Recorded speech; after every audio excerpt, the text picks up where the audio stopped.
జరిగేటువంటి అవకాశం ఉంది. సత్యం గారు, అలాగే United states of court of international trade తీర్పు తర్వాత అమెరికా కస్టమ్స్ వ్యవస్థ భారీ రీఫండ్లను సాంకేతికంగా నిర్వహించగలదా? నిర్వహించడం కష్టమే అని చెప్పింది తీర్పు కోర్టు. నిర్వహించడం కష్టమైన అయినా దాన్ని క్యాలిక్యులేట్ చేసి చెల్లించాల్సిందని తీర్పిచ్చింది. అంటే అబ్సల్యూట్గా సుప్రీంకోర్టు ఏమన్నదో దాన్ని ఆనర్ చేస్తూ యుఎస్ ఇంటర్నేషనల్ ట్రేడ్ కోర్టు ఇటువంటి తీర్పు ఇచ్చింది. కాబట్టి ఇవాళ ఉన్నటువంటి పరిస్థితుల్లో ఖచ్చితంగా క్యాలిక్యులేట్ చేయాల్సిందే, ఇవ్వాల్సిందే. ఇప్పుడున్నటువంటి డిజిటల్ ఎకానమీలో అదేం కష్టం అనుకోను. గతంలో మాన్యువల్ ఉన్నప్పుడు కష్టం, ఇప్పుడు డిజిటల్ ఎకానమీలో కష్టం అనుకోని అది పాసిబులే. కాబట్టి దాన్ని ఖచ్చితంగా చెల్లించాల్సి ఉంటుంది. దీనివల్ల ఒకవేళ ఇంపోర్టర్సే భరిస్తేనేమో ఇంపోర్టర్స్కి ఆ మేలు జరుగుతుంది.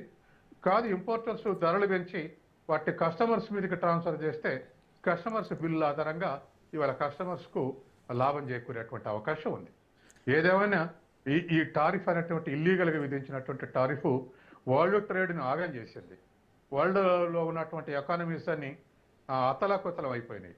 తర్వాత వివిధ దేశాల యొక్క ఎక్స్పోర్ట్స్ ఇంపోర్ట్స్ కూడా అసలు ఏం చేయాలనో తోయలేనటువంటి పరిస్థితికి లోనైనవి. ఇటువంటి పరిస్థితి భారతదేశానికి కూడా ఎదురైంది. దరిదాపు మన ఎక్స్పోర్ట్స్ $86 బిలియన్ ఉన్నాయి. దాంట్లో $50 బిలియన్ ఎఫెక్ట్ అయినాయి. దాంట్లో టెక్స్టైల్స్ $12 బిలియన్, జ్యువెలర్స్ ఒక $10 బిలియన్, ఎలక్ట్రికల్స్ ఒక $9 బిలియన్, రొయ్యలు ఒక $2.2 బిలియన్, ఇట్లా దరిదాపు $40-50 బిలియన్ మనమే ఆగమాగం అయ్యాం. తర్వాత మనం ఇతర దేశానికి ఆల్టర్నేటివ్ ఎగుమతులు చేయాలంటే ఏ దేశానికి ఏం అవసరం ఉన్నదో తెలియదు. కాబట్టి విశ్వ ప్రయత్నం చేసి ఎంత శరవేగంగా బయలాటరల్ అగ్రిమెంట్స్ కుదుర్చుకున్నా దాన్ని ఓడ్చలేకపోయాం. కాబట్టి ఇట్లా అకస్మాత్తుగా విధించిన టారిఫులతోటి మాట్లాడితే టారిఫ్ అన్నాడు. నువ్వు ఆయిల్ దిగుమతి చేసుకుంటావా, కాబట్టి మరొక 25% టారిఫ్ అన్నాడు. స్పెయిన్లో వాళ్ళు మా దేశానికి అన్యాయం ఇదంటే అన్యాయం అంటావా, ఇగో ఇంకో 9% పెంచుతానని పెంచాడు. తన ఇష్టానుసారం వరల్డ్ ఎకానమీని ఆగం చేశాడు. అదేవిధంగా అమెరికన్ ఎకానమీ కూడా అట్లే అన్సర్టనిటీకి గురైంది. ఆయన ఆశించినటువంటి ఫారెన్ ఇన్వెస్ట్మెంట్ ఏమి అమెరికాకు సమకూరలే. ఆయన అసలు లక్ష్యం ఫారెన్ ఇన్వెస్ట్మెంట్ సమకూరుద్ది దీనివల్ల అనుకున్నాడు, కానీ అది కూడా సమకూరలే. ఇప్పుడు ఇది భారం పడింది. కాబట్టి అమెరికా రెండుకు జరిగే వేవడి అయిపోయింది ఈ టారిఫ్ల వలన. ఇది ఖచ్చితంగా ట్రంప్ యొక్క అనాలోచిత నిర్ణయాలు, తొందరపాటు నిర్ణయాలు, పెత్తందారి పోకళ్ల వల్ల ఇటువంటి నష్టం జరిగేది. సత్యం గారు, ప్రపంచ దేశాలపై 15% సుంకాలు విధిస్తామని ట్రంప్ చెప్పడం ఇప్పుడు కోర్టు తీర్పు నేపథ్యంలో అమలు సాధ్యమేనా? అంటే దాన్ని ఐఈఏ సంస్థకు, ఐఈటిఏ సంస్థకు ఒప్పచెప్తే వాళ్ళ ఆధారంగా విధిస్తే అది ఏం న్యాయమో తేలాల్సి ఉంది. కాబట్టి ఇంటర్నేషనల్ ఎమర్జీ ఎకనామిక్ పవర్ యాక్ట్ ఉంది, ఐఈపిఏ. ఆ యాక్ట్ ప్రకారం 97 యాక్ట్ ప్రకారం వాళ్ళకు అప్పచెప్పి దీన్ని అప్రూవల్ తీసుకుంటాడా, లేదా కాంగ్రెస్ అప్రూవల్ చేస్తే దాని ఆధారంగా విధిస్తారా అనే దాన్ని బట్టి ఈ అమల్లోకి వచ్చేటువంటి అవకాశం ఉంది. ఏదైనా ఒక 150 డేస్ అమలు జరిపేంత వరకు ట్రంప్కి అవకాశం ఉంటుంది. మళ్ళీ ఆ తర్వాత అప్పీలు పోతే ఈ 15% ఏమైంది కూడా చెప్పలేము. కానీ రెసిప్రోకల్ 10% అన్నాడు, మళ్ళీ తక్కువైందని చెప్పేసి 15% అన్నాడు. కాబట్టి 15% కూడా రెసిప్రోకల్ టారిఫ్కి న్యాయమైనా కాదనేటువంటిది కూడా మళ్ళీ కోర్టులో పోతే చర్చ జరిగేటువంటి అవకాశం ఉంది. సత్యం గారు, అమెరికా కోర్టు నిర్ణయం వల్ల భారత ఎగుమతిదారులకు నిజంగా లాభం ఉంటుందంటారా, లేక ఇది కేవలం అమెరికా కంపెనీలకే పరిమితం అవుతుందా? ఖచ్చితంగా ఇవాళ టారిఫ్లు కొట్టేయటం వల్ల ఇప్పుడు రీపేమెంట్ చేయటం అనేటువంటిది మన ఎక్స్పోర్టర్స్ భరిస్తే మనకు వస్తాయి. కానీ మన ఎక్స్పోర్టర్స్ కాకుండా వాళ్ళ ఇంపోర్టర్సే భరించారు. దరిదాపు అమెరికన్ ఇంపోర్టర్స్ ఒక లెక్క ప్రకారం 3 లక్షల మంది ఈ ఏడాది నుంచి టారిఫ్లు పెంచినాక దిగుమతులు చేసుకున్న వాళ్ళు. ఈ భారం వాళ్ళ మీద పెడితే వాళ్ళు కస్టమర్ల ట్రాన్స్ఫర్ చేస్తే వాళ్ళకి ఈ బెనిఫిట్ జరుగుద్ది. మన ఎక్స్పోర్టర్స్ మీద ఏదేమైనా అదనపు ఖర్చు ఉంటే ఆ మేరకే మనకు వచ్చేటువంటి అవకాశం ఉంది. కానీ ఏదేమైనా ఇవాళ ఆ టారిఫ్లు కొట్టేయటం వల్ల మన ఎక్స్పోర్ట్స్ యథావిధిగా కొత్త మార్కెట్లకు ఎన్నుకోవాలి, కొత్త మార్కెట్ని సంపాదించుకోవాలి అని చెప్పేసి ఒక డిస్కరేజింగ్ సిచ్యువేషన్ ఫేస్ చేయటువంటి అవసరం లేకుండా పోయింది.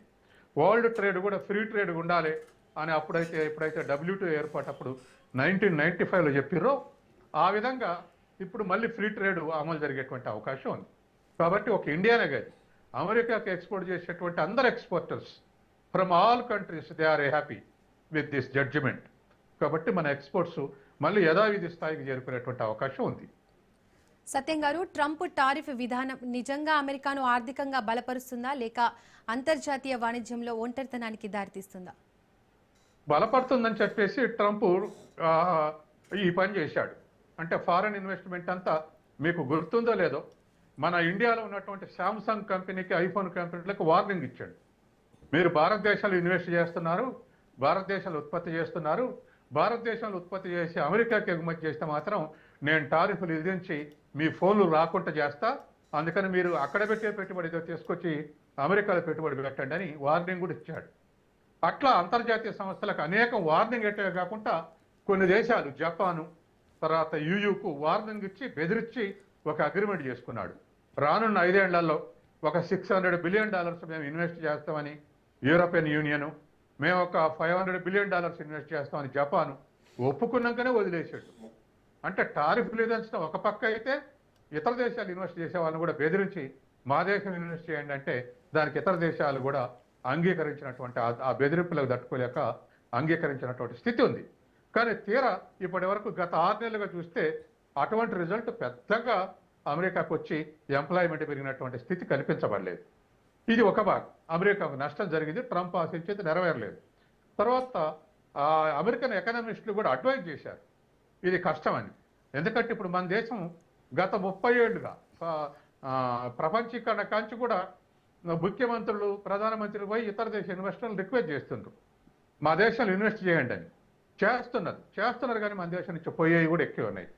ఇప్పుడు ఒక లెక్క ప్రకారం నెట్ ఇన్వెస్ట్మెంట్ 0.7, 2% గ్రోత్ ఉంది మన దేశానికి. ఫారెన్ ఎఫ్డిఐలు వస్తున్నాయి కానీ 1.3% పోతున్నాయి, వదిలేసిపోతున్నాయి. అంటే నెట్ సర్ప్లస్ ఎంత? 0.7. అంటే ఎదుగుదల లేని పరిస్థితి మనం ఎదుర్కొంటున్నాం. కాబట్టి ఇంత ఆహ్వానించి ఎంత చేస్తే కూడా మనకి ఈ పరిస్థితి అవుతున్నాయి. మరి అమెరికాలో రమ్మనగానే లేదా టారిఫ్లు విధిస్తున్నాం రానగానే పోయి అమెరికాలో వాళ్ళు ఇన్వెస్ట్ చేసినటువంటి పరిస్థితి లేదు. కాబట్టి ఇన్వెస్ట్మెంట్ పెరగాలంటే చాలా పర్పసెస్ సర్వ్ చేయాల్సి ఉంటుంది. కాబట్టి వాటన్నిటిని సర్వ్ చేస్తే అప్పుడు ఇన్వెస్ట్మెంట్ రమ్మనగానే వస్తుంది. తర్వాత రెండవది, ఎక్స్పోర్ట్స్ లేకుండా కేవలం ఇంపోర్ట్స్ మీద ఆధారపడే ఎకానమీగా అమెరికా మారింది. ఇప్పుడు $20 ట్రిలియన్ ఎకానమీ చైనా దగ్గర $3,000 బిలియన్ ఫారెన్ కరెన్సీ నిల్వ ఉంది. అంతకన్నా పెద్దది $30 ట్రిలియన్ ఎకానమీ అమెరికా దగ్గర కేవలం 700 ఫారెన్ ఎక్స్చేంజ్ బిలియన్ డాలర్లే ఉన్నాయి. చైనా $20 ట్రిలియన్ ఎకానమీ అయితే $3,000 బిలియన్ నిల్వ ఉంది. అమెరికా $30 ట్రిలియన్ అయితే 700 ఉంది ఇప్పుడు రిజర్వ్స్. ఆ $700 బిలియన్ నుంచి ఇప్పుడు $170 బిలియన్ ఇవ్వాలి. కాబట్టి ఖచ్చితంగా ఇవాళ ఉన్నటువంటి పరిస్థితుల్లో బ్యాలెన్స్ చేసుకోకపోతే అమెరికా ఖచ్చితంగా ఇతర దేశాలకు మేము మా ఎగుమతులు లేకపోవటం వల్ల మా డాలర్ నష్టం జరుగుతుంది. ఇతర దేశాలు ఎవరికి వాళ్ళ ఓన్ కరెన్సీల ఎక్స్పోర్ట్ ఇంపోర్ట్ చేసుకుంటున్నారు, మా డాలర్ ప్రాధాన్యత పెరుగుతుంది. కాబట్టి అమెరికా మేక్స్ గ్రేట్, తర్వాత డాలర్ ఇస్ గ్రేట్ అని చెప్పేసి రంగంలో దిగి ఇప్పుడు డాలర్ పరువు పోగొట్టిండు, అమెరికా పరువు పోగొట్టిండు. ఆయన అన్నది ఏది నెరవేరేటువంటి స్థితి లేదు. థ్యాంక్ యూ సో మచ్ అంద సత్యం గారు, చక్కటి విశ్లేషణ అందించారు. Thank you so much.